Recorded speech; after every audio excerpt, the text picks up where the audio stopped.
There are a lot of ship weapons in Star Citizen, and it can be confusing to know what's going to work for you, your ship, or your purpose. If you're anything like me, you've wasted time and money trying out new guns only to realise you don't like them or they're not very good. The more you look into it, the more complex it gets. There's so many choices. Everyone's got a different opinion on the meta. Projectile speed, there's gimbaling weaponry, alpha, what about capacitor settings, energy versus ballistics, you need a PhD to simulate the damage magazine size. Don't worry, I've made all these mistakes so you don't have to. In this video, I'm going to give an overview of the weapons, what I think you should be using, and where to buy them. There are broadly 3 types of damage: energy, ballistic, and distortion. Energy weapons mostly come as lasers and are powered by your ship's power plant. Energy weapons can damage shields and hull and have infinite ammo. Their magazine size, the number of shots you can fire before waiting for them to recharge, is dictated by your ship's internal capacitor. It's worth noting that there are also plasma, tachyon, and neutrino energy weapons, but they aren't very common. In contrast, ballistic weapons fire a physical projectile. They have a few advantages over energy weapons. They can damage the hull through the shields, and they have a higher overall damage output, and they don't require any power. The key drawbacks are their limited ammo capacity, and they're also more costly to you as you need to pay to replenish the ammo. Finally, there are distortion weapons, which are similar to energy weapons, but the key difference is they don't actually cause any damage to a ship's hull. Instead, they tear through the shields and then disable the ships. These are great for non-lethal applications, such as bounty hunting or piracy, where you don't necessarily want to destroy or kill your target. There are 7 different weapon sizes, ranging from the smallest size 1 to the largest size 7. Have a look at your ship's loadout in the Mobiglass to see what hull points your ship has. Damage increases with larger weapon size, however, the damage increase is in small increments at the low end, meaning there's not much damage difference between a size 1 and 2 weapon. You can run weapons either fixed or gimbaled. When the weapon is fixed, it's attached directly to the hull and will point in whichever direction your ship is pointing. Alternately, you can install the weapon on a gimbal. This allows the weapon to aim independently of the ship, making aiming and hitting targets much easier. The drawback to gimbaling though is that it decreases the weapon size by 1. For example, my Gladius can have 3 fixed size 3 weapons, or if I add gimbaling, it can have 3 size 2s instead, trading damage for accuracy. Now we've been over the damage types and sizing, let's get into the weapon classes themselves.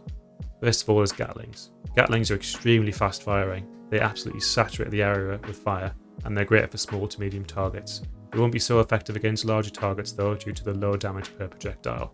Note these are only available in ballistic variants. Then there are repeaters, which are fairly quick firing and have a fast projectile speed, but a low range and low damage. These are a great weapon for beginners and for taking on smaller, more agile ships. Cannons are slow firing, slow projectile speed, but have very high damage and a very good range. These are great for dealing with tankier ships that are easier to hit. Scattergun is basically a shotgun, low range and low rate of fire, but very highly damaging and saturates an area with shot. Great for hitting agile ships and targets, and a very high burst damage means they could be good for a hit and run style of combat. Finally, there are mass drivers, hybrid weapon and use energy and ballistic slugs. It's essentially a ship's sniper rifle. These can deal incredibly high damage over long range, but have a very slow firing speed. It's not advised to mix weapon types as they all have different effective ranges and projectile speeds, which will cause issues when trying to hit your target. You can mix damage types though. For example, you could run laser repeaters with ballistic repeaters. Now that we've been over the weapon and damage types, here's what I'd recommend. If you're a beginner, go gimbaled, as it makes aiming much easier. You will lose some damage, but your accuracy will more than make up for it. The damage difference between size 1, 2 and 3 isn't really that much, and most starter ships will be in this range. As you get more confident at aiming, switch to the fixed for increased damage. For PvE, laser cannons are king. Stay away from ballistics unless you want to be returning to refill ammo after every fight and spending a bunch of money and eroding your profit. Laser repeaters are also good for low level bounties, but be sure to switch to laser cannons for the high level bounties, as cannons have a much higher sustained damage which you'll need. They do fire and travel more slowly than the laser repeaters, but this is not an issue against the bigger NPC ships. For PvP, it's mostly about repeaters. Players are much more unpredictable and better at dogfighting than the AI is, so it becomes more about landing shots when and where you can. The repeaters have a fast rate of fire and a fast projectile speed, which really helps with this.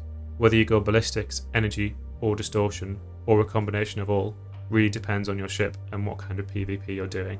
If you're completely new to PvP, stick with the laser repeaters. So far, there are a bunch of different weapon types and damage combinations. To make it even more complicated, there are actually different manufacturers for each weapon. For example, if I want to go and buy a size 3 laser cannon, there are multiple different versions to choose from. The good news is, at the moment, Most of the manufacturer variations are identical, so it doesn't really matter which one you buy. The difference is mostly visual, with a few exceptions in some places. If you want to know more, I'd recommend this site, Urkel Games, which allows you to build a loadout of your ship. It tells you your damage output, and it can tell you where to buy each component, saving you a lot of time.